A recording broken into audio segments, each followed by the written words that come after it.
you'll see that your inbox is separated by subscribers and followers. So all the people who are following you, you'll see the messages here. You'll want to do your best to convert them over to your subscribers column. And then you can also send mass messages, so you can select which lists you want. In the near future, we're going to be adding exclusion lists, so you can exclude people from receiving the message. You can even add one-off here as well, just by typing it and then selecting it, and then it'll go out to those people. So you can send a direct message to all these people at once. You can attach your photo. You can set your price. That's optional. So they must pay $3 in order to unlock this.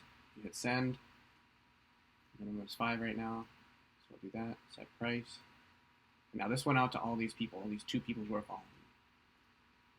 So you can see here that the mass message thread is lumped into one, but they will receive individual media attachments, individual threads themselves.